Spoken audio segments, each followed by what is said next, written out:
मनसेनं मोर्चा काढलेला आहे हा त्यांचा वैयक्तिक भाग आहे, परंतु ज्या पद्धतीनं मराठीच्या भाषेवर राजकारण केलं गेलं आणि ज्या व्यक्तीनं हा अहवाल म्हणजे युबीटीचे पक्षप्रमुख मुख्यमंत्री असताना हा अहवाल डॉक्टर माशेलकर समितीचा स्वीकारला गेला, त्याच अहवालामध्ये नमूद होतं की हिंदी भाषा ही सक्तीची केली जाणार आहे।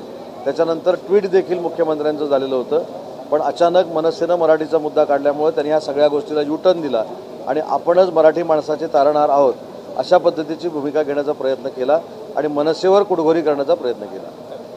मनसे असं म्हणते की गुजराती भाषेला आहे ते आंदोलन करायला परवानगी दिली जाते, मात्र मराठीला कुठेतरी मी याच्यावर पूर्ण उत्तर दिलेलं आहे। या संदर्भातली बाब तपासू, पण लोकशाहीमध्ये लोकशाहीच्या मार्गाने जर आंदोलन होत असेल तर त्याला प्रशासन नक्की परवानगी देतो हे मला माहिती आहे।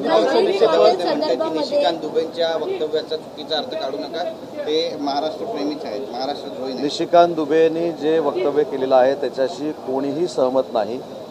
महाराष्ट्राबद्दल आणि महाराष्ट्राच्या मराठी माणसाबद्दल प्रत्येकाला अभिमान असला पाहिजे। मी आज महाराष्ट्रामध्ये राहतो, मराठी माणूस म्हणून राहतो, मला मराठी माणसाबद्दल महाराष्ट्राबद्दल अभिमान आहे आणि हीच माननीय एकनाथ शिंदे साहेबांची भूमिका आहे, शिवसेनेची भूमिका आहे। दुबे कुठच्याही जरी पक्षाचे असले, आमच्या मित्र पक्षाचे असले तरी या वक्तव्याचं समर्थन करण्याची काही आम्हाला आवश्यकता नाही आणि असाच खुलासा भाजपाचे नेते माननीय आशिष शेलार साहेबांनी सभागृहामध्ये केलेला आहे। विरोधी पक्षनेतेसंदर्भात पुन्हा विरोधक आक्रमक पाहायला मिळणार आहे, सभागृहामध्ये सुद्धा अध्यक्षांना ते विचारणार आहे, तसंच स्मरणपत्र सुद्धा अध्यक्षांना देणार आहे, तुमची काय प्रतिक्रिया आहे? ते अध्यक्षांना स्मरणपत्र देतील न देतील, ते आंदोलन करतील न करतील, परंतु विरोधी पक्षनेता करायचा की नाही ही विधानसभेच्या अध्यक्षांच्या अखत्यारीतली बाब आहे, त्याच्यावर योग्य तो निर्णय विधानसभेचे अध्यक्ष घेणार आहेत। संदर्भामध्ये पुन्हा एकदा चौकशी लावण्याचे आदेश थेट मुख्यमंत्र्यांनी दिले आहेत। संजय शिरसाट जे तुमच्या पक्षातले मंत्री आहेत ते देखील याच्याशी संबंधित आहे, कुठेतरी जाणून बुजून आपल्या मंत्र्यांना अडचणीत आणण्याचा प्रयत्न केला जातो विरोधकांकडून। अजिबात तुम्ही शंका मनामध्ये तशी आणू नका आणि निर्माण पण करू नका। मी स्वतः त्या सभागृहामध्ये होतो ज्यावेळी स्वतः संजय शिरसाट साहेबांनी त्याचा खुलासा पण केला आणि कोणाची चौकशी लावली पाहिजे तर आपण हे मिनिट्स देखील बघितले पाहिजे।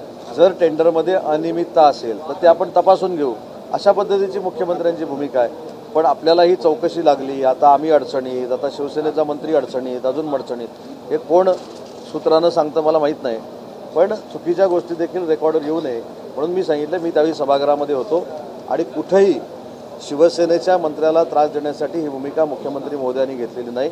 मुख्यमंत्री महोदयांनी सांगितलं की टेंडरमध्ये जर अनियमितता असेल तर तपासून बघू। राजन विचार यांनी पत्र लिहिलं आहे, एकनाथ शिंदे यांच्याबद्दल जे वक्तव्य केलं होतं, आता येत्या 2 दिवसात कारणे दाखवा नोटीस जी आहे ती हक्कभंग समितीकडून पाठवली जाणार आहे। तो हक्कभंग समितीचा अधिकार आहे, परंतु त्या कोण कोण आहे कामरा, त्याच्यावर काय एवढं बोलून त्याला लायकीपेक्षा मोठं करण्याची पण काही गरज नाही। हक्कभंग समिती ही कायदेशीर चालत असते आणि त्याच्यावर योग्य निर्णय हक्कभंग समिती घेईल। निशिकांत दुबे सरेआम कह रहे हैं कि पटक पटक कर मारेंगे और जिस तरह से अवहेलना करें कि मुंबई में कुछ रखा नहीं है, अब तक धिक्कार क्यों नहीं किया गया सरकार की ओर से? बचाव किया जा रहा है, किसने बचाव?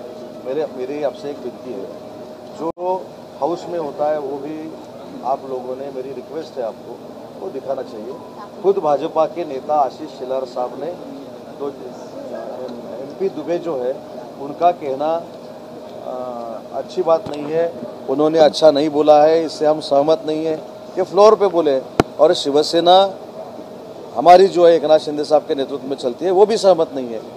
हम मराठी है, हम महाराष्ट्रीयन है, महाराष्ट्र में हम रहते हैं, उसका हमको अभिमान है। हमारा अवमान करने की जिम्मेदारी क्या दुबे साहब के ऊपर नहीं दी है, तो हम तो उनसे सहमत नहीं है और भाजपा भी सहमत नहीं है। जिस प्रकार से मनसे और शिवसेना जो है महाराष्ट्र का मुद्दा उठाया, वहीं अब वीडियो एक सामने थे जहाँ पे मनसे के नेता जो है महिला के साथ अत्याचार कर रहे हैं, मतलब गाली गलौज कर रहे हैं। इसमें पुलिस इंक्वायरी होगी और जो दूध का दूध है पानी का पानी हो जाए। आपत्तिजनक शब्दों का प्रयोग किया था शिंदे साहब के लिए, प्रिविलेज कमेटी में मामला है, क्या मौजूदा स्थिति, क्या उसे नोटिस जारी किया जाएगा? नहीं, वो हकभंग जो समिति रहती है उसकी ये जिम्मेदारी है, वो विधिमंडल के जो कायदा कानून है उसके ऊपर आधार पर चलती है और उनके कामकाज में हस्तक्षेप करने का हमको अधिकार नहीं है। जो उसने कुछ किया है उसको अगर नोटिस जाती है तो उनका मामला है, और कामरा जो कोई है तो उसको भी उसके अवकाश से ज़्यादा बड़ा करना अच्छी बात नहीं है। सावंतवाडीमधील प्रिया चव्हाण यांना आत्महत्येस प्रवृत्त केल्याप्रमाणे माजी नगराध्यक्ष आहेत प्रणाली माने यांना आणि त्यांच्या मुलांना अटक करा, नाहीतर आम्ही आंदोलन करू, असं वैभव नाईक यांनी इशारा दिलेला आहे. मला या प्रकरणाची माहिती नाही आहे, परंतु असं प्रकरण जर घडलं असेल आणि त्याच्यामध्ये जर कोण असेल त्यांना पोलीस शोधून काढतील ना. त्याच्यामुळे कोणालाही पाठीशी घालण्याचा प्रश्न येत नाही. मी देखील सिंधुदुर्ग जिल्ह्याचा पालकमंत्री होतो. आज देखील मी पक्ष म्हणून सिंधुदुर्ग जिल्ह्याचा संपर्क मंत्री आहे. मी देखील माहिती घेईन, परंतु कुठच्याही परिस्थितीमध्ये गुन्हेगार जे कोण असतील त्यांना पाठीशी घालू नये अशा स्पष्ट सूचना या आमच्या सगळ्यांकडनं शासनामार्फत पोलीस अधीक्षकांना दिल्या जातात. राजकारण होताना का मोर्चा निकालने में आता लेकिन उसका इजाजत नहीं दी गई है. आरोप लग रहा है कि गुजराती लोग मोर्चा निकालते लेकिन महाराष्ट्र ने अपनी मुद्दों के लिए मोर्चा नहीं निकाला. ये प्रशासन की बात है. लोकशाही के तंत्र से अगर कोई आंदोलन कर रहा हो तो उनको परमिशन देना नहीं देना ये जिम्मेदारी पुलिस प्रशासन की है और पुलिस प्रशासन किसके ऊपर भी अन्याय नहीं करेगा ये मुझको पता है. सर, पलावामध्ये जो काही 72 तासा अगोदर पूल उद्घाटन केलेला आहे त्या पुलावरतून राजकारण होताना पाहायला मिळतं. मनसेचे माजी आमदार राजू पाटील त्या पुलावरती गेले. पुलाचं निकृष्ट बांधकाम झालेलं आहे. त्याचसोबतच त्या पुलावरतून संपूर्ण रेती खडी बाहेर जाताना पाहायला मिळते. कुठेतरी सत्ताधाऱ्यांवरती त्यांनी आरोप घेतला की इथच्या खासदारांनी दबावाखाली हा पूल जो आहे तो लवकरात लवकर उद्घाटन केलं, अर्धवट काम झालेलं. मला असं वाटतं हे आकाशापोटी केलेले आरोप आहेत.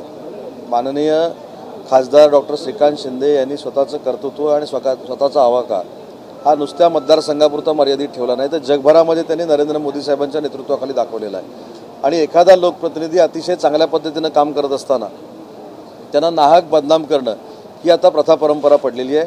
डॉक्टर श्रीकांत शिंदे अतिशय चांगल्या पद्धतीनं लोकांमध्ये समरस होऊन काम करत आहेत. त्यांची नाळ त्यांच्या मतदारसंघातल्या लोकांशी जुळलेली आहे. त्याच्यामुळे त्यांच्याकडनं कुठेही वावगं होईल असं होणार नाही. परंतु राजू पाटील साहेबांनी जी काही मागणी केलेली आहे ती देखील आपण तपासून बघू, पण त्यांना डॉक्टर श्रीकांत शिंदेंवर आक्षेप घेण्याचा अधिकार नाही. Thank you so much. थँक्यू.